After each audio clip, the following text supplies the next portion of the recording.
r/ask Reddit. What's a stupid life hack that actually worked out?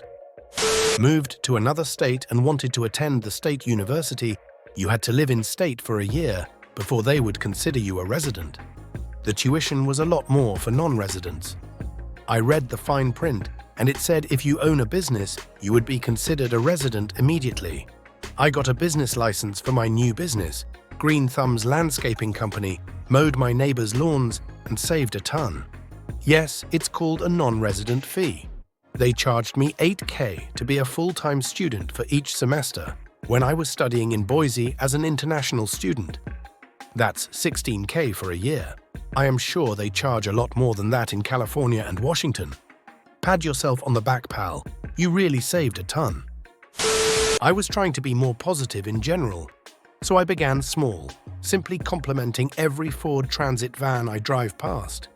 A dozen times a day I'd say to myself, nice Ford Transit.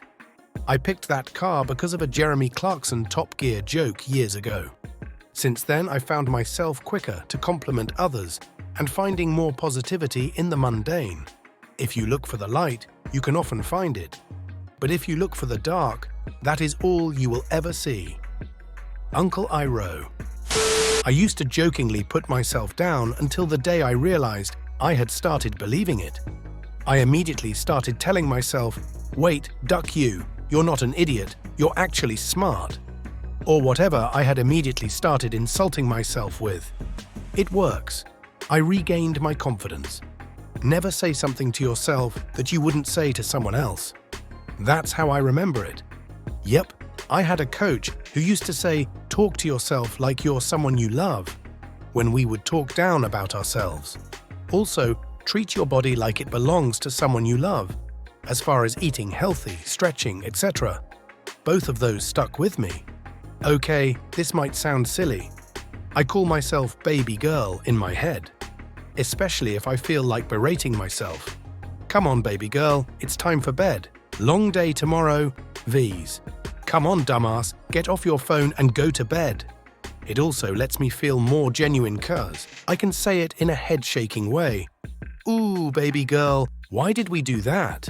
Versus saying something to myself that I don't really believe and just lets me frame it in a tone like I would to a friend or someone I care about dearly. The rest of the sentence coming out nicer just kind of happens naturally if I start with baby girl. These may sound silly, but feel like game changers to me. Brushing my long and easily tangled hair. Before getting in the shower makes post-shower hair stuff so much easier. Keeping appropriate cleaning supplies in each room they'll be used in makes it much easier for quick tidying and thus less need for major awful cleaning later. If you want to curb impulse shopping online, make a wishlist page where you save everything you want to buy. Pick one day of the week where you're allowed to purchase things. By the time you get to that day, you don't want half the stuff on the wish list anymore. My day is Monday. My wife and I had to move in with her parents for a bit around the time my first child was born, and they drove me insane. They are your typical heavily involved Nigerian grandparents. Was seeing a therapist, and she suggested I convert judgment into curiosity. As in, don't be quick to get angry about things. They do like having an opinion about every possible thing, particularly around our baby. But instead, try to think about where this behavior comes from. Turns out my mother-in-law is ducking amazing, and we couldn't have done baby and unexpected twins without her. Her love and care for our children is unconditional, and she doesn't do it out of obligation. She considers them her kids, and it's her job. Pretty lucky in that regard. This is more than a life hack. Turns out you're a beautiful person who can grow. Or thank you, kind Redditor.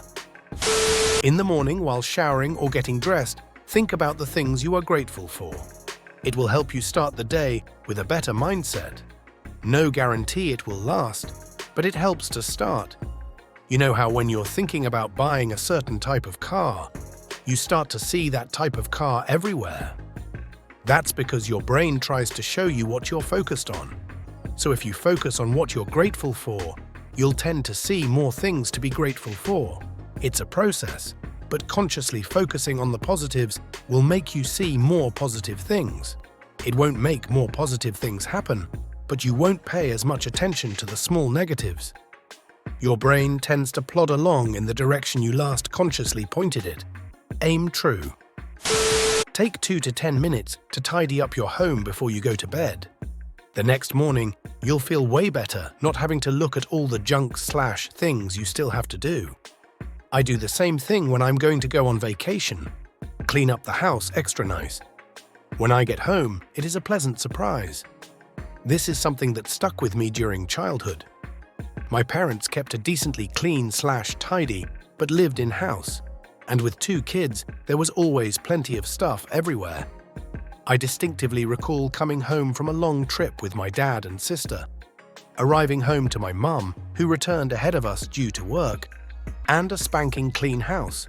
It was so refreshing it has stuck with me since.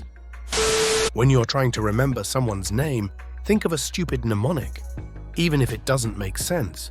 I once met a guy named Lance, and I remembered he was Lance with the pants, even though there was nothing remarkable about his pants. Baldy, your head is bald, it is hairless, it is shiny, it is reflective, like a mirror. M, your name is Mark. I like to make up a story about them based on something they told me. Usually it's positive. Like if someone says they are a teacher, I always say their name was voted Teacher of the Year in 2012. Then you can introduce them with that story to other people and it's a great icebreaker. Plus they will start talking and you can make the Irish exit. Although, some hard rules. Peter or Pete is always Pistol Pete. Mike or Michael is always Money Mike. William or Will or Bill is always Billy the Kid and a descendant of him. Have to be careful with women names. Saucy Sarah doesn't elicit positive reactions, so you can usually ask them with or without the H, and then you will call them Sarah with or without the H. Writing things down by hand helps you remember them better. I'm an IT guy with access to any number of note-taking methods and still go to meetings with a notebook. I've never in my life gotten distracted by something else when writing down something in a notebook. No email or instant messages popping up there.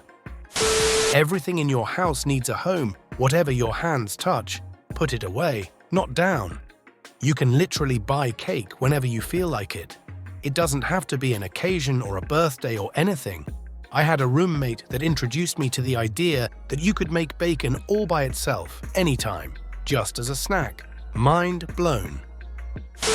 Oh, you've made it to the end? You're a ducking beast. I'll cut you a deal. Smash like and subscribe for more curated content. Bruh, it's free, and that's a great price.